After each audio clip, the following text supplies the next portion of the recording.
Coach.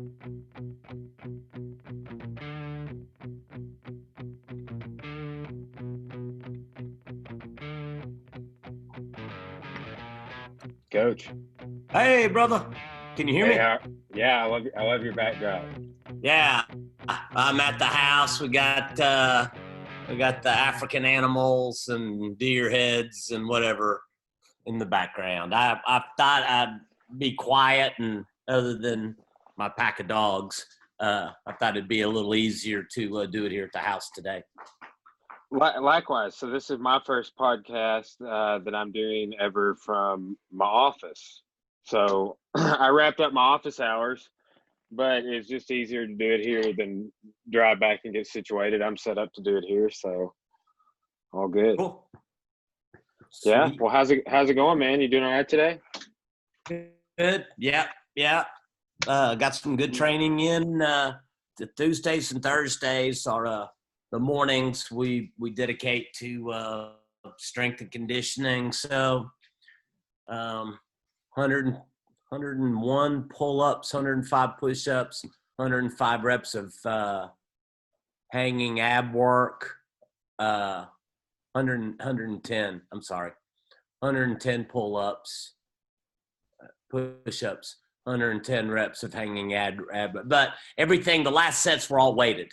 So the first 90 are without weight, and then strapping on the pull-ups was wearing 50 pounds, and the push-ups 40 pounds, and the hanging ab raises was at 25 pounds. So it adds up, I mean, and we're trying to get it done inside of 45 minutes. So your body goes catabolic once we start our working sets. I mean, we walked and stretched and warmed up, but then once I start my working sets, especially as you age, which is a factor I pretty much have to deal with these days, 30 to 40 minutes, your T levels just absolutely plummet, drop off. So for strength and conditioning, you really need to try to get in and get your workouts done in about 30 to 40 minutes. So we had 3 people in the rotation today. I've got a friend in from out of town from North Carolina for business, and he's also getting ready for the PANS, the brown belt. So he's getting ready for the PANS. And so we've been doing been doing some extra training, and I had him doing a modified version of the routine just because he's not, man, if that volume, if you're not used to it, it will blow you up. I mean, that's a good way to injure somebody, so that if you're not used to doing that kind of volume. So but having extra people in the rotation, it took just a little bit longer than I would have liked for it to got that routine in. But typically I want to be done as close to 45 minutes. I want to be close to done as possible, just because I know after that it's point of diminishing returns. You start kind of going catabolic. You start, scavenging protein in your muscles, and it puts it on you. Younger guys don't have that much. I mean, it's not such a concern, when you're younger, but the older I get, it's smarter. Everything, there's a place for everything and everything in its place, so I find that being really, really consistent with my training, but also being consistent, because like yesterday, my day was up 5:30 at the gym at 6. I got home at 9:20 last night, and I mean, had various workouts and training sessions and private, and that's a lot of volume, So I woke up this morning, I thought I'd been wrapped in the quilt and beat with a baseball bat. So active recovery before I began streaming. We started the workout with a 15-minute walk, and then 12 to 15-minute walk. Man, I'm doing then, that more and more. Just walking before I exercise. I've walked more in the last year. And I thought several times about you telling me over the years that you walked, and I'm like, walking? Now I'm doing it like every day. I mean, no lie. Yeah.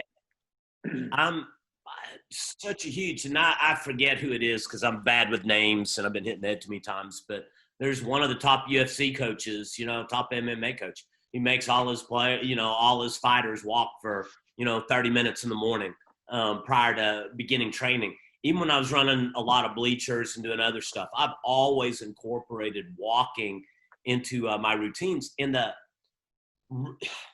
walking is good for you. Sprinting is good for you.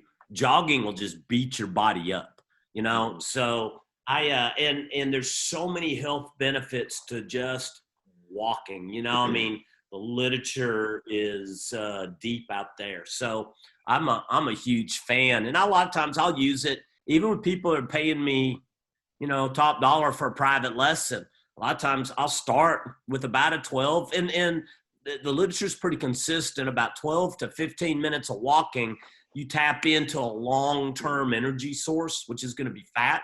You tend to burn more fat. If you immediately start stressing the body, the body's going to get the most immediate energy source, which is going to be glycogen in the blood or glycogen in the muscles. And then it's easier for the body to burn protein or muscle for energy than it is fat. But the body works kind of on a hierarchy of needs, right? So you start walking, and I'm not talking about just slow, just a good, not jogging, just a good brisk walk, just, like you're a man on a mission kind of walk.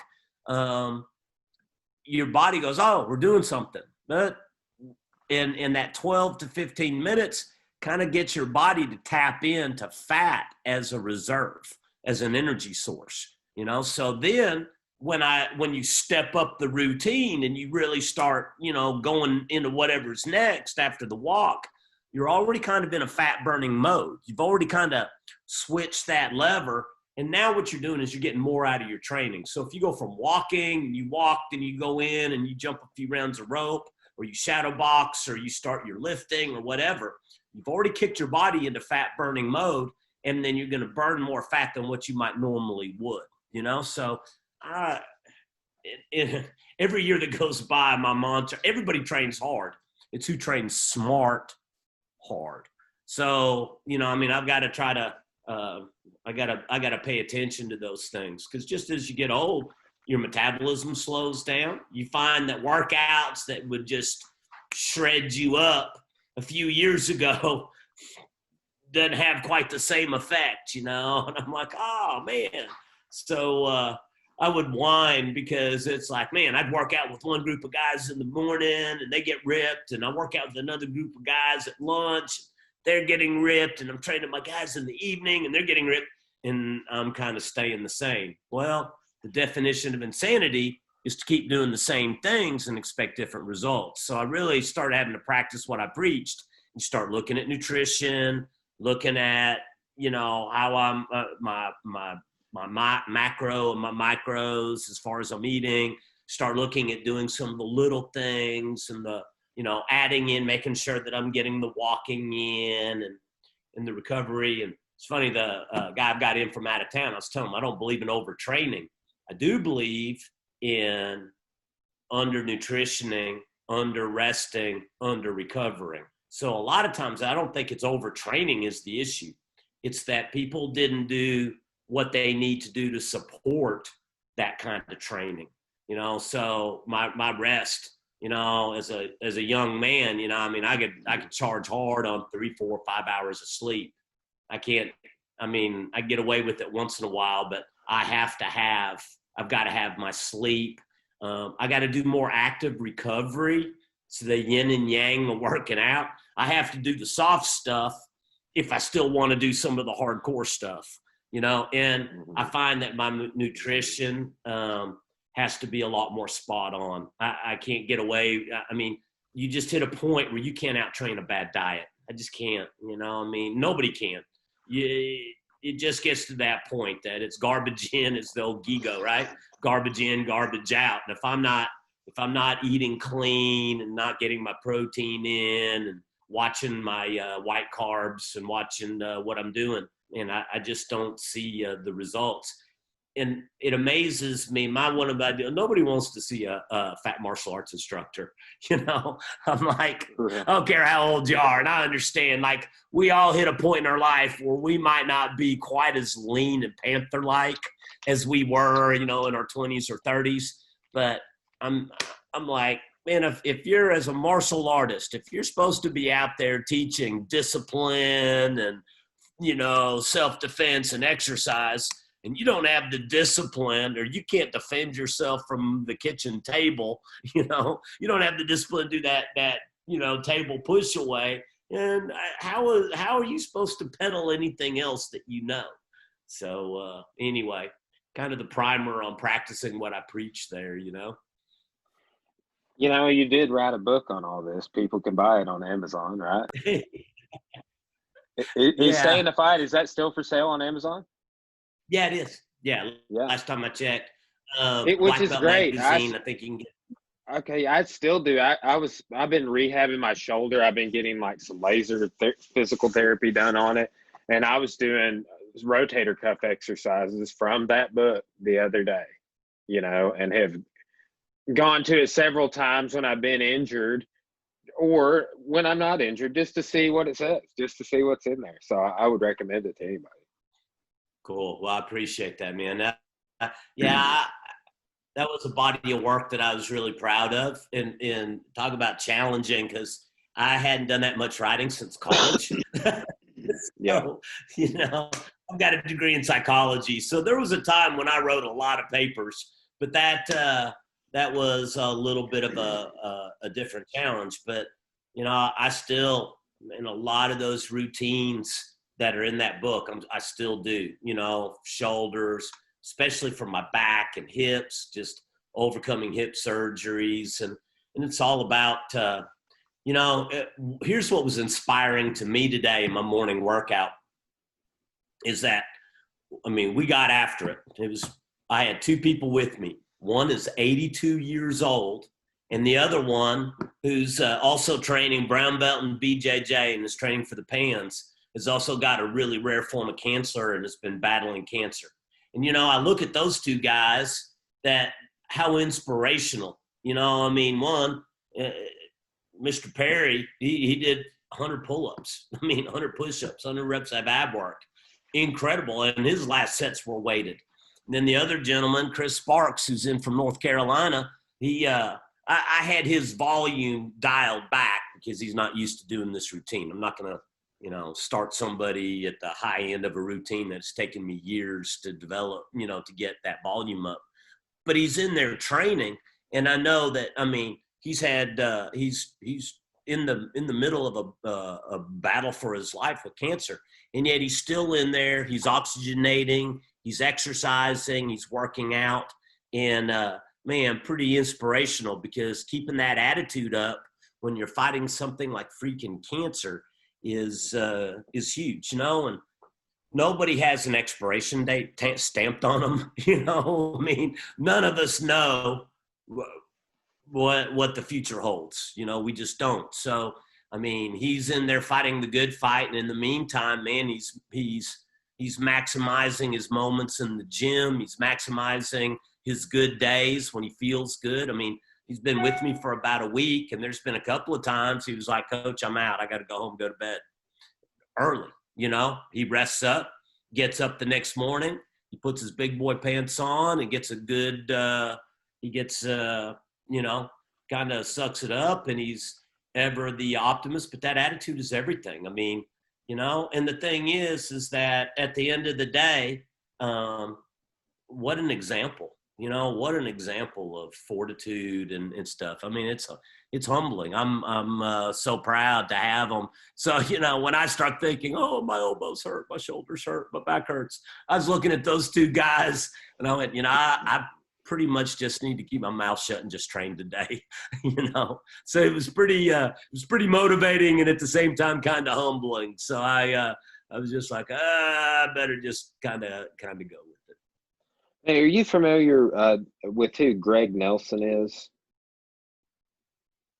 Greg Nelson, he's connected to Chai, and he's an Inasano guy, and he has a okay. Yes, sir. He had, I never knew this about him. I just knew he had awesome clinch work, but he survived 2 rare forms of cancer. And I never knew. And I've been listening to him appear on some podcasts, and his story is super inspirational. I mean, you know how you talked about like like I was around you a lot when you were going to get your last hip surgery, and you were like, I'm training for this shit like a fight. I remember you saying that. And that guy very much so was like, oh, now we know what kind of cancer we're fighting. Like he just had a mindset that was very martial arts mindset oriented, and it's to hear him talk about it. And I never knew. I followed him, knew who he was, watched his videos, but just never knew anything about his personal life. But super inspiring story. Good, good, good. All right. Well, at least we got a good fitness clip on that other take, man. That'll make a good clip for my Instagram. We had some good content rolling until we got cut off. I don't know what happened. Yeah, it froze up on you. Yeah, I mean, you were talking, and then it froze, and then it booted you off. So I don't know. Yeah. Well, no worries. So, so we're talking some jiu-jitsu today, though. So you're the first black belt in Arkansas, or Brazilian jiu-jitsu black belt in the state to be promoted. Is that correct? Yes. Yeah. So I did a seminar with Horian and Hoist Gracie. I was doing some Japanese jiu-jitsu with a guy by the name of Burl Parsons. And I had kind of a family style of jiu-jitsu that I was training in. And I had come across my guy that I did some Muay Thai with, Thai kickboxing from Springfield, Missouri, a guy by the name of BJ Johnson. Some of the people that ran with him, I guess BJ, or maybe it was Michael Shell, Dr. Shell, who was an apprentice instructor under Jeff Gibson, who was Terry Gibson, who was a instructor out of Tulsa, Oklahoma. Terry died of cancer. We were talking about people with cancer. Terry had passed to cancer a long time ago, but I had done a Chai Sarasut seminar at Terry Gibson's place, and Dr. Shell was affiliated. Anyway, old names from back in the day. They came across in the late 80s a Bart Vale tape. And it was some shoot fighting out of Japan. I mean, Bart Vale was doing MMA before anybody in America knew what MMA was, the old school. I mean, that's where headbutts were legal.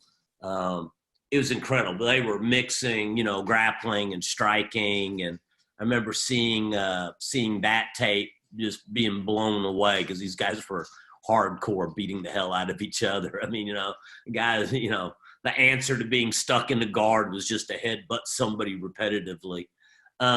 It was, kind of raw, to say the least. And then shortly somewhere around that time, started hearing about the Gracie Challenge, you start dipping back into the 80s, Lethal Weapon came out. Horian was one of the fight choreographers for the Lethal Weapon franchise.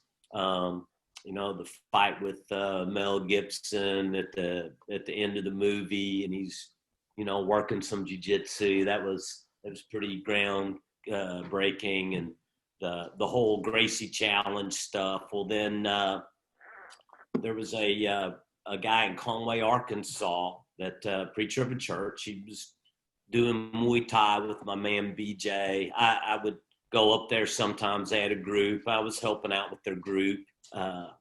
Anyway, he brought the Gracies in, brought Horian and Hoist in. Now, this is January. It was around New Year's, either December of 90 or January of 91. It was right around, I can't remember if it was plus or minus New Year's, but let's just say the beginning of 91, just to be on the safe side. they came in and did this seminar in Conway. And it was 3 years, just about 3 full years before the first UFC. So if you weren't kind of like tied in and read some of the articles, I mean, nobody knew the Gracies were. And it was pretty neat. Royce was just young man, you know. He was the leaning up against the wall. Horian taught the seminar, and it was really fascinating. And it was one of those things that, you know, man, I need to train this. Well, finding anybody that knew anything about the ground, 91, 92, 93 was difficult. You know, I was continuing to train in the Japanese stand-up jiu-jitsu, weeping style. I did some judo seminars. I don't claim to be any great judoka. I have no formal rank in judo, but I definitely was attending some seminars to kind of get a little something here and there. I would hit anybody up that had any kind of experience on the ground training. Then the UFC hit. Well, then it blew up, you know. And you got to remember, at this time, back those years, the early 90s, and I was still fighting. I mean, I was kickboxing. I was competing internationally. I was traveling. So that was at that point in time. Then after the UFC hit, all of a sudden, jiu-jitsu, you know, of course, Royce made a big splash. And then with each passing UFC, there were more and more, you know, people interested. I think before UFC 4 in Tulsa, I had a friend that had done some training with me. He had been on the teams. He was he'd been on the SEAL teams. He was stationed out in Hawaii and been training with Helson. He had gotten off the teams, came back to Arkansas and was working out with me in the gym. We were training. He goes, "Hey, Helson's going to be doing a seminar before UFC, you know, before the UFC in Tulsa. You want to go?" I was like, "Yeah," you know. So we jump in the truck, drive to Tulsa, and work out. And Elio Gracie was there. I mean, you know, and I remember him getting down on the mat and choking on me, demonstrating a technique. And I was like, oh, that is really cool. It's like being choked by Skeletor, you know. I mean, he was in his 90s at the time and was still on the mat, so helping out. And it was really, really cool. From there, I mean, and then it was just catching this seminar, that seminar, you know, you trained where you could. I hit a couple of Royce's seminars and did one in Springfield, Missouri, and I forget. I went somewhere else to catch a seminar, caught a Carlos Machado seminar. At that time, Jeff Mullins in Memphis was bringing a lot of people into Memphis to do seminars. Jeff is now a boxing commissioner in Vegas. He was in the Nevada boxing commissioner and was living in Vegas. But he brought a lot of good guys into his gym and went up there. Max Bishop had Henzo at his house, and I think Henzo stayed with him. And Max had a real strong relationship with Gokar Chavician and Gene LaBelle. And I went trained out there when Max had Gokar in, and of course Jeff had Gene LaBelle in, and Gokar was there. And I had met Gokar. I was teaching at a camp called the Karate College out in Radford University, and this is now, we're starting to get into the mid 90s, about 95. I started teaching out there at that camp. And so I had a great opportunity, and there were a lot of grapplers that they were bringing in, and got to train a lot with Henzo, with Gokar, in a seminar environment. You know, I mean, it's easy to overstate. Like everybody's trained with somebody in a seminar. That does not make you their student, you know? And so it's really easy for people to overstate. But at that time, man, in America, dude, seminars were the only way that you got to, that you really got to train. I mean, you know, it was tough, especially if you weren't in California or maybe New York and maybe, you know, in parts of Florida, there weren't a lot of guys. I ended up seminar, and this guy, that guy, the other guy. And then through a friend of mine, I got to meet Alan Goes. And Alan Goes was a Carlson Gracie black belt. He was on the Carlson Gracie black belt team. Phenomenal. I got to walk him out, you know, back when everybody did the Gracie train, you know, and I got to walk him. I went down to Mobile, Alabama before one of the UFCs and walk with him, you know, walk him to the corner along with Carlson. And that was really a neat experience. He fought Dan Henderson at that fight. That was the show where Pete Williams knocked out Mark Coleman with the round kick to the face. That was a huge knockout in early UFC history, you know. But that hooking up with Alan was huge because that really hadn't formalized a relationship with anybody that I'd been able to go work out with. And so kind of really coming up underneath Alan was big. And then I would fly out and I love training with Gokar. Seminars. I flew out to California and did some private lessons with him. I got to and then working out with Alan. Through Alan, I met the guy by the name of Joe Morera. Did a seminar with Joe. Got to stay at his house. Flew out to meet Alan. Got to stay at Joe Morera's house and go work out at his academy. And that was really that's really cool. Joe Morera is the reason why I call it snaky move instead of shrimping, because he called it, Joe in his heavy accent, called it the Brazilian snaky move. And I'm like, okay, that's what I'm going to call it forever. I don't care what anybody else calls hipping out or shrimping. It's going to be the Brazilian. Yeah, snaky move. That comes from Joe Morera. But Alan was instrumental in that. And then Alan actually sent a young man by the name of Tony Emanuel to Luna Rock. There was a group of us that needed to promote for Blue Belt. We'd been training with Alan for a couple of years. And, of course, I'd been rolling at this point.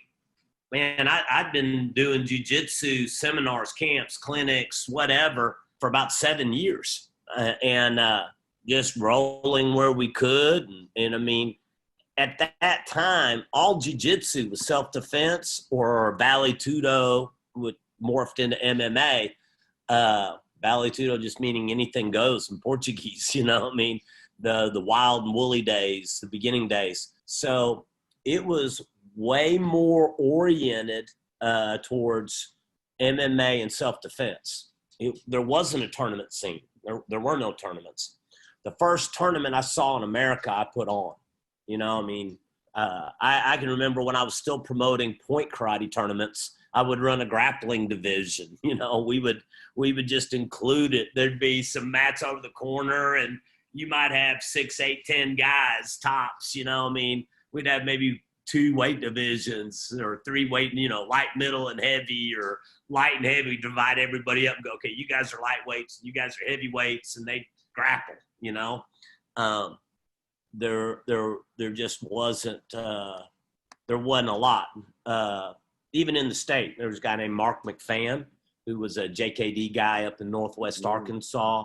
Was doing some grappling, and there were, you know, Max Bishop. There were the guys in Memphis, Jeff Mullins and his crew, Max and his group. There were some boys down in the southern part of the state that I knew of that were doing some grappling as well. And that was about it. You know, me in Central Arkansas, there there wasn't a lot of people doing it. Well, when Tony, anyway, to get back on track, Tony came to Arkansas. He'd worked for, he was a brown belt at the time. He was a student of Andre Pedernera's, Melvignon, and he'd worked at John Lewis's school in Vegas and was teaching there. And then from Vegas, went to California to go to work for Alan when Alan opened up his academy. Pardon me. The first couple of seminars I did with Alan are private lessons. When I flew out to Alan's, we trained in his garage. He had mats in his garage. He was doing private lessons in his garage until he opened up his formal academy. So from there, I mean, Tony actually came out and did a testing for us. We had a formal rank review, a formal testing when I got my blue belt. Then I was, I'd been kickboxing. I was training fighters back then, more for kickboxing stuff. And we ended up talking Tony as a brown belt into fighting some MMA. So I was training him in MMA and in striking, and he was training us in BJJ. And we had a really symbiotic relationship. He stayed with us for quite a while, went back to California. I went out to California and trained with he and Alan. Then he came back to Arkansas for a while, for another period of time. And then he moved back to Brazil. In the meantime, we lost touch with Alan Goes. Alan just moved back to Brazil. There was never any negativity. Alan Goes was never anything but freaking awesome to me. Introduced me to a lot of people. I trained in his house. I loved Alan. I just couldn't find Alan. When he moved back to Brazil, and I lost touch with him, and always thought the world of him, but you can't train with somebody that you can't find. And I had my relationship with Tony. In the meantime, Tony got his black belt. When he went back to California, Carlson and Allen had presented Tony with his black belt. Of course, Andre Pedernera was on the Carlson Gracie black belt team too.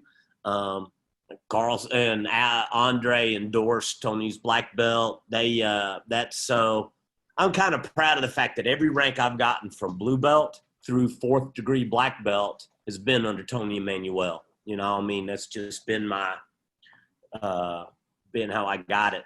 And so that's pretty much it. At 2001, when Tony was teaching at my gym, we were the 3rd Novignon school in the United States. It was John Lewis in Vegas, and then Shiruto Verissimo was in Hawaii, and then it was Tony Emanuel teaching in my gym in here in Sherwood, Central Arkansas, Little Rock area for all practical purposes. So we were the 3rd.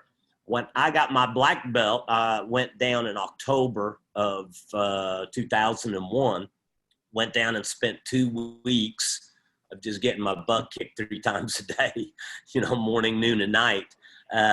When I went there and I got, spent 2 weeks standing there training, and before I came home, I was presented my black belt by Andre Pedernera, but I was definitely Tony's student. It was because of Tony that I got my black belt. And I was the 9th Novignon black belt in the United States at that time. There wasn't that many BJJ black belts. There was used to be a website called bjj.org that had listed everybody from Mieta on that was under that lineage that had a BJJ black belt, which was pretty cool. And I was on that website. And then now you can't keep track of black belts, right? They've just exploded. There's so many, but it's amazing. It wasn't that long ago, man, when finding a black belt was really, really rare. I can remember flying out to California to roll with a blue belt and being like, whoa, these guys are blue belts, Hey, there's purple belts. And it was crazy. And the fact that I had a brown belt, black belt living with me, coaching me, training me on the daily was just, incredible. Now it's not even unusual, but back then, man, go back damn near 30 years, 25 years. That was really a big thing. So how long have you been training? It's grand total now. How much time do you have in the game just with jiu-jitsu? I said, how much time do you have in the game just with jiu-jitsu? Well, since the 90s, since 91. I started with Burl Parsons, I think in 89 or in 89 in like Japanese jiu-jitsu. I had probably been training with Burl for about a year, I think, before I did my first. So it was the end 89, winter 89, or fall 89, and then 90. And so I had about a year of jiu-jitsu training before I did worked out with the Gracies. And then between the two, the Weeping Style and the Brazilian, hadn't stopped. So, and 2000, I'm coming up on 20 years of being a BJJ black belt. So, yeah, it's a long time. Definitely have seen a lot of changes in the art, in America for sure. And it's been really cool. I mean, it's great to see the evolution. Yeah, one thing I'll do when I put this podcast out is I'll share some of our previous podcasts. So if people haven't seen those, you come on and talked about your taekwondo, your background with several other martial arts that you've done for a long time.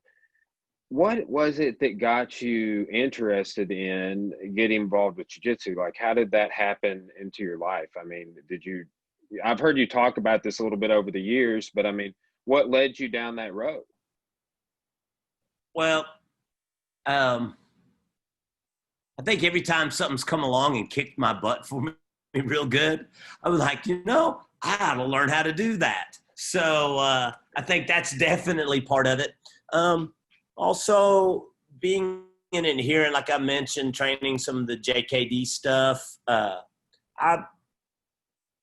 like Bruce Lee said, out fighting, in fighting, trapping, grappling, and on the mat. And I remember going through, I'm going to give some props to a guy named Dr. Jerry Beasley. Dr. Beasley teaches out at Radford University and puts on the karate college. And I can remember going to a JKD camp, Radford University JKD camp. And that had to have been, I think the first year I went was in 93. Ted Wong, Howard Williams, some of Bruce Lee's students were there that year. And but Dr. Beasley did this lecture, and he was talking, kind of about this matrix of styles that allow you to flow through the ranges of art, through the ranges of fighting. Talking about how, Taekwondo would be a great out-fighting art. And it's got a little bit of in-fighting, but really it's known for what? It's kicking, the side kick, the round kicks, kicking that's a little more on an out-fighting kind of level. I mean, in our patterns, we have some hands, there's, a few elbows and a few knees, but it's really an out-fighting, at its core, with a little bit of in-fighting. And then you look at something like Muay Thai that has, not only long range, but it's got a little more in-fighting, hands, low line kicks, clinch work, knee work, elbow work. So you look at that, and that's, stronger infighting. And then look at an art like, say, Weeping Style, where you're, doing control holds, or Greco-Roman, some sort of wrestling, upper body control wrestling. For the stand-up, and there's, Filipino arts or Wing Chun, a lot of stand-up trapping and grappling. And then Brazilian Jiu-Jitsu for the ground. Could be wrestling, freestyle or folk style or whatever style wrestling on the ground. Judo for the ground, Sambo. So when you look at these different styles, Western boxing, and it's a infighting art, I mean, you're talking punching and moving, but every time they clinch, what happens? The referees break them, Muay Thai, they work for the clinch so they can go to work with knees and elbows. So different arts excel at different ranges. I remember that matrix of styles that tend to excel at different ranges of fighting to be able to flesh out your particular game. And it became real apparent, man, one of the areas that I personally was deficient in and weak at was the ground game, and then it would have to have been the stand-up grappling. We'd done a little bit with some, because I was into Muay Thai and even the Burmese boxing. So I had a little bit of that, but I was primarily, most of my training, especially in my early years, were out fighting and infighting, taekwondo and kickboxing. That's boxing / kickboxing, taekwondo. Everything was, Thai boxing. It was all more out fighting and infighting arts. And then I started getting into the weeping style. And of course, through Brazilian Jiu-Jitsu, it led me back around to stand-up wrestling, to some wrestling, a little bit of this, a little bit of that. I mean, I've been influenced by judo and by sambo and by this and by that. I mean, good stuff is good stuff. I think it transcends a name. And I don't cross-train with sambo through Gokar, but I can't claim to be a student other than the fact that I did private lessons and seminars with them. But it was interesting, and it made me study some of that stuff. It's the same thing with like doing a judo seminar or this. I mean, I don't hold any rank in those arts, but that doesn't mean I haven't hit some seminars, hit classes, or been influenced in some small way by them. So that lecture was interesting to me that Dr. Beasley did, because just having that, going back to Bruce Lee's outfighting, infighting, trapping, grappling, and on the mat, and then looking at the styles that allow you to flow through those ranges, because therefore then you become a complete martial artist. I am less about style and more about efficacy, and being able to defend myself through those ranges. I want to be a martial artist first and a stylist second. And a complete martial artist ought to be able to defend themselves in any environment, And so there's the saying, he who controls the distance controls the fight. So if you're not, if you're only a kicker and you get taken off your feet, you're in trouble. Or if you're only a grappler and you can't take it to the ground, you're in trouble, So I think being well-rounded is really important. And now I have this matrix of arts that allow me to deal with various ranges of fighting. And then when I get to train with somebody that's outside, I mean, if I was at a folk style or a catch as catch can wrestling seminar, I'm going to have enough familiarity with grappling in the ground that maybe I can incorporate some of that stuff into my personal game, or if I was at a sambo seminar, or if I was at a Filipino or a salat, say, where there's some stand-up trapping, headbutts and elbow work. I've got enough in these various styles that I could go train, and I've cross-trained in so many different arts that I'm going to be able to pick up and utilize, absorb, like Bruce Lee would say, absorb what is useful. And what is useful, I think, varies on the individual, because our own particular builds. I love the Brazilian Jiu-Jitsu concept of game, what your game is. And your game is going to be based a lot on your physical attributes, what, God gave you, size, reach, strength. There's, but in all martial arts, that concept, I think, is really huge, is developing your game. So that's, ask me what time it is, so I'm telling you how to make a watch. But that's what drew me to wanting to be really, really well-rounded was you know, that idea of being able to transcend style and be able to flow through the ranges of combat. No, that's a great answer. You know, like a lot of people, not a lot, but I've had several guests on where I end up having to ask the question a lot of different ways before I get a really good answer out of them, you know? So it's nice that when I have a guest that talks and shit, sometimes they turn it around on me and start asking me questions. Then it makes for a really interesting one.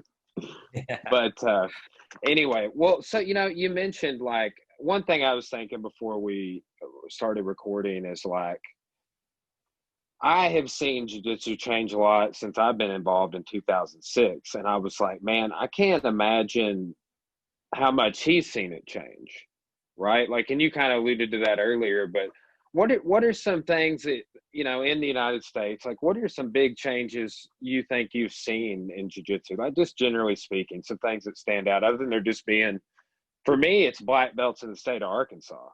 Like I remember when Caleb was the only blue belt I knew, and now there are too many black belts in the state for me to know. Right.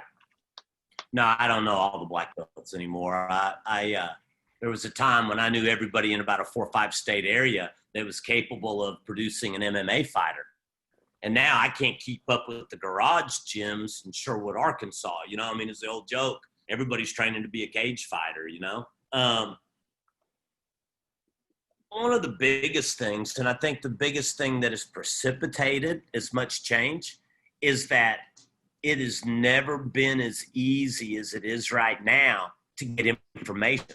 I can't keep up with the free technical videos that hit my mailbox that are trying to entice you to buy somebody's training series, right? So, I mean, I'm constantly getting emails from this, that, the other, and they're pitching, you know, this guard series, this side control series, this top side domination course, this.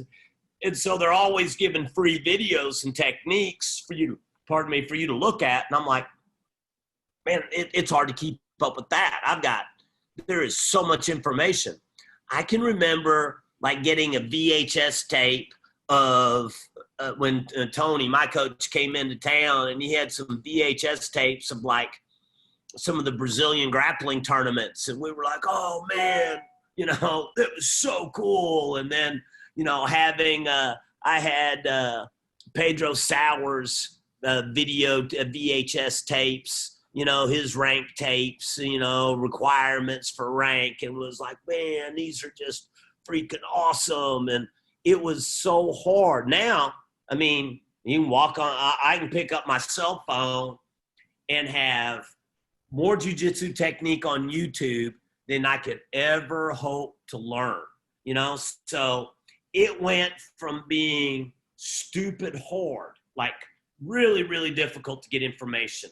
We would do fundraisers. I would do like a car wash or a seminar, and I would do fundraisers so that I could fly to California, and it wasn't just flying out to California. It was getting a hotel room and renting a car and then paying $100 to $150 an hour for a private lesson. Dude, I mean, at that time in my career, you know, that was a lot of money. I mean, that was difficult, you know, I mean, to be able to accomplish that. And then I'd bring home what I did and teach it to my guys, and then we would all beat the hell out of each other, you know, trying to, oh, well, this is cool. Now, information is easy to get. It wasn't easy to get in the beginning. And there was very few sources. There wasn't the internet like it is today. There wasn't, it just wasn't readily available, you know. And now, well, if you got an internet connection, you know, you can get all the information that you need. There's schools everywhere. I mean, you know, jiu-jitsu schools are popping up like mushrooms after a spring rain. They're everywhere. So it just wasn't like that. And then the other thing is that I mentioned earlier is that we didn't have competitions. Like I never saw a competition until I hosted one. And then you know, it was difficult because of health reasons, everything. My first tournament that I personally competed in was the International Masters and Seniors as a black belt down in Rio de Janeiro. I was like, you know, I'm not as much of a competitor as I was in all my other arts. I'm like, I've got to, you know, and I had a window of health, and I was between some hip surgeries, and I'm like, I want to go. And at that time, the International Masters and Seniors in Rio, I thought for my age group, it was pretty much the tournament to go to. So I went down there and competed. But when I was coming up, there weren't tournaments. Now you can, if you want to compete, there's a tournament, well, at least pre-COVID, and I'm sure we'll get back to it, you know. But for a while, I mean, if you're willing to drive 6 hours, you know, which isn't that bad, in any direction, you're going to find a tournament. Oklahoma City, Tulsa, Dallas, St. Louis, Memphis, Little Rock. I mean, somewhere inside of about 6 hours, there was going to be a tournament. So if you want to compete, you don't necessarily have to go across country. You can draw a circle around your home and of about a 4 to 6 hour circle, and you're going to find a tournament every freaking weekend.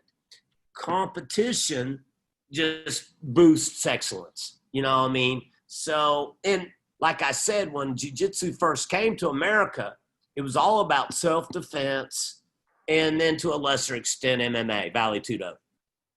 Now, jiu-jitsu is pretty much turned. I mean, there's kind of every once in a while you'll see people talk about self-defense jiu-jitsu versus tournament jiu-jitsu. And there's interesting discussions because tournament jiu-jitsu tends to be, you know, kind of highly stylized. And there's games in tournament jiu-jitsu that may not translate. Oh, well, that wouldn't work in the street. And I'm like, you know, you get to that level athletically, you're probably going to be smart enough to realize, well, you know, I'm not doing this, or this if I'm on the street, you know. When you're in really, really good shape and you're training to to fight people that are training to kick your ass. I'm going to say that the guys that are high-level competitors, they're going to be okay if they have to defend themselves. But tournament jiu-jitsu has transformed the game. You know, I mean, there's so many people that are competing, and it does make a difference in elevating the level. And so when you combine the ready opportunity to compete along with just the ease of which you can get information, I mean, you know, it used to be the only way you would see a technique is if you competed. Like if your coach knew what your coach knew, it wasn't like you were going on the internet and getting any secret techniques. You tended to have a little bit of a smaller set. And if somebody was successful with something, unless you happened to be at that tournament and witnessed that and were able to ask that guy how he did it, man, school techniques were school techniques. Shit, now, I mean, there are no school techniques, right? I mean, everybody knows what everybody is doing, so it becomes teaching methodologies and training methodologies, and then the application through competition that allows you to know, you know, what's hot and what's not. Because if somebody's successful, man, it's all over the internet. You got people breaking it down, and people are doing tournament reviews. They're doing fight reviews, and you can see and learn how people are doing stuff that fast. And man, that didn't exist. You know, I mean, that's a product of just the last 25, 30 years. You know, we forget sometimes that we take our cell phones and our smartphones for granted. But dude, I can remember going to college. If I needed to talk to somebody, I better have some quarters. And I'm old enough to remember when it took a dime to make a payphone call, you know? So now, I mean, it's like payphones, landlines. What the hell's a landline? You know, I mean, I'm like, yeah, when dinosaurs roamed the earth.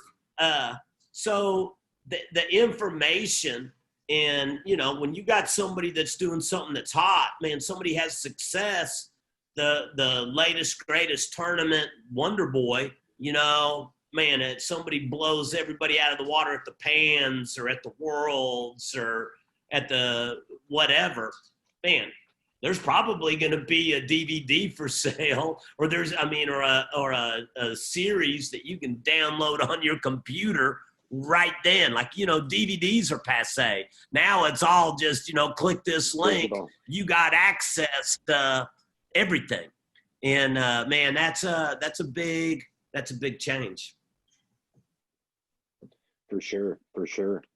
You know, one thing, like what we were talking about before the podcast cut off and we rejoined, and I was thinking earlier, I've been talking to my students about this, is we're talking about fitness and the importance of exercising for what we do. And that's something that, like, now particularly, I kind of got to a point where it's like I'm exercising daily at the fitness center.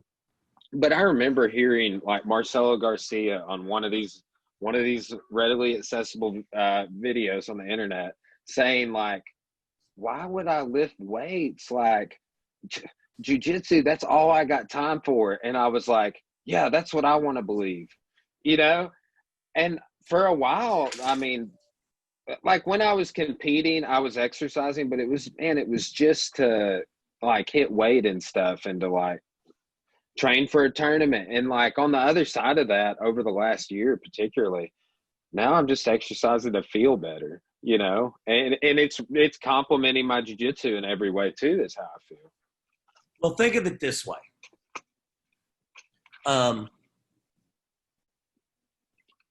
Back in the early days of the NFL, they didn't believe in lifting weights. It was, you want to be good at playing football, you played football. There was not a strength coach in the NFL until the mid-'70s. Now, can you imagine trying to compete in the NFL today, or for that matter, college, or for that matter, high school, without doing strength and conditioning? Wouldn't happen.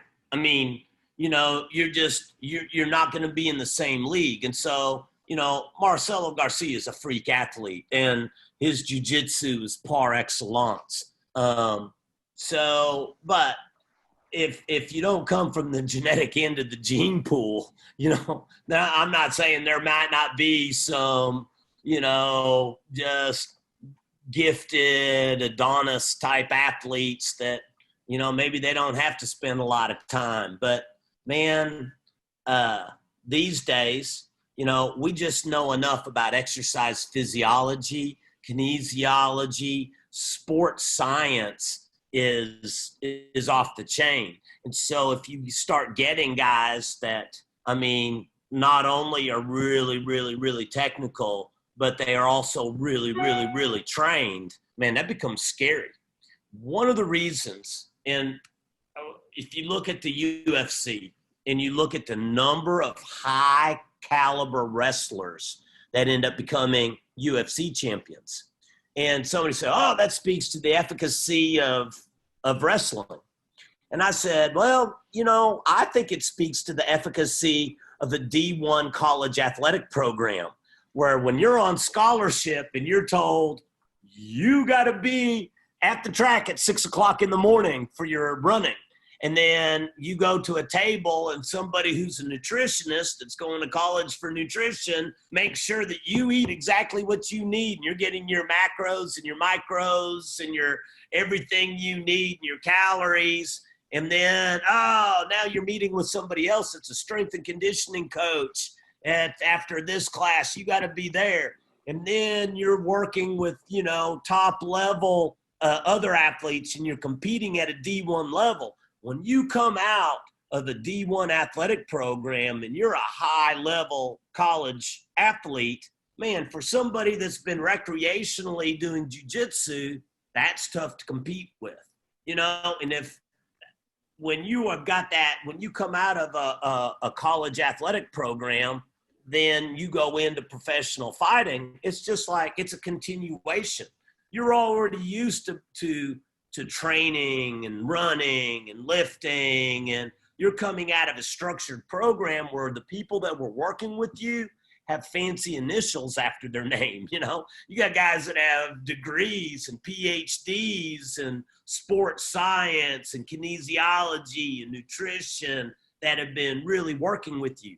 Whereas somebody that just kind of like, well, you know, I got my blue belt in Brazilian Jiu-Jitsu and I think I'm going to be an MMA fighter. And it's like, you know, dude, that's pretty tough.